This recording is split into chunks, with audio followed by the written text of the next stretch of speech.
창세기 13장 1절에서 18절. 아브람이 애굽에서 그와 그의 아내와 모든 소유와 롯과 함께 네겝으로 올라가니 아브람에게 가축과 은과 금이 풍부하였더라. 그가 네겝에서부터 길을 떠나 베델에 이르며 베델과 아이 사이 곧 전에 장막 쳤던 곳에 이르니 그가 처음으로 제단을 쌓은 곳이라. 그가 거기서 여호와의 이름을 불렀더라. 아브람의 일행 롯도 양과 소와 장막이 있으므로 그 땅이 그들이 동거하기에 넉넉하지 못하였으니 이는 그들의 소유가 많아서 동거할 수 없었음이니라. 그러므로 아브람의 가축의 목자와 롯의 가축의 목자가 서로 다투고 또 가나안 사람과 브리스 사람도 그 땅에 거주하였는지라. 아브람이 롯에게 이르되 우리는 한 친족이라. 나나 너나 내 목자나 내 목자나 서로 다투게 하지 말자. 내 앞에 온 땅이 있지 아니하냐. 나를 떠나가라. 내가 좌하면 나는 우하고 내가 우하면 나는 좌하리라. 이에 롯이 눈을 들어 요단 지역을 바라본즉 소알까지 온 땅의 물이 넉넉하니 여호와께서 소돔과 고모라를 멸하시기 전이었으므로 여호와의 동산 같고 애굽 땅과 같았더라. 그러므로 롯이 요단 온 지역을 택하고 동으로 옮기니 그들이 서로 떠난지라. 아브람은 가나안 땅에 거주하였고 롯은 그 지역의 도시들에 머무르며 그 장막을 옮겨 소돔까지 이르렀더라. 소돔 사람은 여호와 앞에 악하며 큰 죄인이었더라. 롯이 아브람을 떠난 후에 여호와께서 아브람에게 이르시되 너는 눈을 들어 너 있는 곳에서 북쪽과 남쪽 그리고 동쪽과 서쪽을 바라보라. 보이는 땅을 내가 너와 내 자손에게 주리니 영원히 이르리라. 내가 내 자손이 땅의 티끌 같게 하리니 사람이 땅의 티끌을 능히 셀 수 있을진데 내 자손도 세리라. 너는 일어나 그 땅을 종과 횡으로 두루 다녀보라. 내가 그것을 내게 주리라. 이에 아브람이 장막을 옮겨 헤브론에 있는 마므레 상수리 수풀에 이르러 거주하며 거기서 여호와를 위하여 제단을 쌓았더라.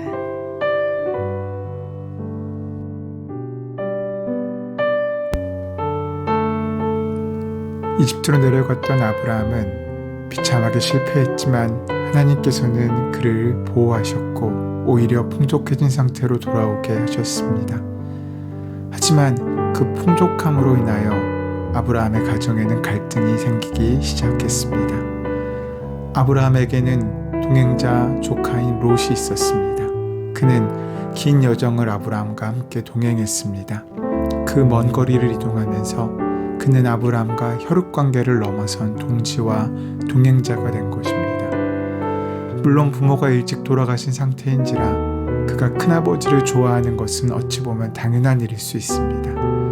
어쨌든 그 먼 고생길에 롯의 동행은 아브라함에게 든든한 힘이 되었을 것입니다. 이들이 처음부터 갈등했던 것은 아니었습니다. 그런데 이제 가나안에 당도하여 양쪽의 재산이 많아지자 갈등이 시작됩니다. 먼저 참 감사한 일은 삶의 근거지를 옮겨 낯선 땅에 뿌리를 내렸는데도 하나님이 복을 주셔서 두 사람 다 풍족한 물질의 축복을 받았다는 것입니다. 다시 말해 하나님께서 복을 주셔서 기근을 지내면서도 풍요가 이루어진 것입니다. 그런데 그 소유의 풍부가 원인이 되어 같이 동거하기 어려운 상황에 처해지게 되었습니다. 대개 가난할 적엔 오히려 그 관계가 깊어집니다. 콩 한 조각도 나눠 먹는다는 말이 설명하듯이 말입니다. 그런데 물질이 쌓이면 그것 때문에 다툼이 생기기도 합니다. 더 많이 가지기 위한 다툼이라고 할 수 있습니다. 어쨌든 물질의 다툼의 문제는 그때의 문제만이 아닙니다. 오늘의 문제이기도 합니다. 지금부터 4,000년 전 믿음의 조상이라 불리었던 아브라함에게도 이 문제는 피할 수 없는 현실이었습니다. 그들이 종들까지도 다투는 모습을 7절에서 볼 수 있습니다. 이것은 큰일이 아닐 수 없습니다. 양가의 목자들끼리 서로 좋은 우물을 또 좋은 초장을 차지하겠다고 하루가 멀다 하고 싸웁니다. 이 싸움의 소식은 온 동네 주변에 퍼져나갑니다. 어디서 왔는지도 모르는 삼촌과 조카가 재산 때문에 싸운다는 나쁜 소문이 가나안 사람들에게 들려지는 것입니다. 다시 말해 아브람 주변 사람들이 다 알게 될 만큼 싸움은 이미 커져버린 것입니다. 이렇게 되자 아브라함의 고민은 깊어만 갑니다. 사실 이곳 타향에서 일가 친척이 많은 것도 아니고 그 먼 길을 지금까지 함께 해왔는데 어지간하면 헤어지지 않고 함께 있고 싶어 하지 않겠습니까? 아브라함의 입장에서는 조카 롯이 정말 헤어지고 싶지 않은 사랑하는 혈육이었습니다. 이후에 계속 보면 아브라함의 마음이 롯에게 머물러 있는 것을 확인하게 됩니다. 따라서 아브라함은 이 문제를 어떻게 풀까 별의별 궁리를 다 해보았을 것입니다. 하지만 결국 그는 선택하게 됩니다. 가족이라는 중요한 원리를 선택하여서 물질이 가족보다 중요할 수 없음을 붙잡게 됩니다. 왜냐하면 그 대원칙 아래서야 문제의 처방이 나오기 때문입니다. 아브라함의 생각은 고륙은 가족은 어떤 이유에선 다투면 안 된다는 것은 꼭 지켜야 할 원칙이라고 생각했습니다. 그래서 그는 다툼을 해결할 방법으로 헤어지기를 결심합니다. 그리고 그는 롯에게 중요한 제안을 합니다. 아브라함은 조카 롯에게 선택권을 양보함으로써 가족관계에 단절이 생길 수 있는 큰 위기의 순간을 지혜롭게 풀어나갑니다. 그는 척박한 땅으로 조카를 내몰 수도 있었지만 그에게 먼저 선택권을 주었고 이 일이 있은 후 결국 아브라함과 롯은 헤어지게 됩니다. 롯은 아브라함 중심의 신앙 공동체를 떠나 점점 타락해져가는 소돔과 고모라를 향해 차츰 옮겨가게 됩니다. 풍요로운 땅을 향한 것은 롯이었습니다. 하지만 그들은 그 선택의 의미를 이때 미처 알지 못했습니다. 롯은 풍요 속에서 악을 추구하던 이웃을 만나게 되었고 아브라함은 그 절망 가운데 하나님을 만나게 되었습니다. 롯은 아브라함을 떠난 후에 이제 혼자 있는 아브라함에게 하나님께서 찾아오십니다. 우리는 여기서 하나님께서 아브라함을 찾으신 시점을 기억할 필요가 있습니다. 사실 사람이라는 것이 서로 울타리가 되는 것이 아닙니까? 아브라함 입장에선 롯은 든든한 울타리와 버팀목이 되어 주었을 것입니다. 아직 자식도 없고 종들도 많은 것이 아니었으니 더욱 그러했을 것입니다. 사람이 드는 자리는 몰라도 나는 자리는 안다고 롯이 떠나버린 그 자리, 아브라함의 부부는 참 쓸쓸했을 것입니다. 이 같은 상황에서 아마 아브라함 부부에게 위로가 필요했을지도 모릅니다. 바로 그 시점에 하나님께서 아브라함을 찾아오십니다. 그리고 아브라함과의 약속을 다시 확인하십니다. 그때 아브라함은 큰 힘을 얻습니다. 그리고 새 삶의 소망을 보게 됩니다. 주님께서 말씀하십니다. 눈을 들어 너 있는 곳에서 동서남북을 바라보라. 사실 지금 아브라함이 서 있는 곳인 서쪽은 롯이 선택한 동쪽에 비해 빈약한 곳입니다. 그러나 바로 그곳에서 하나님은 아브라함에게 보이는 땅을 내 자손에게 주겠다고 말씀하십니다. 바로 지금 땅도 자손도 없는 상황이지만 이 땅을 너와 내 자손에게 주리라고 말씀하고 약속하고 계신 것입니다.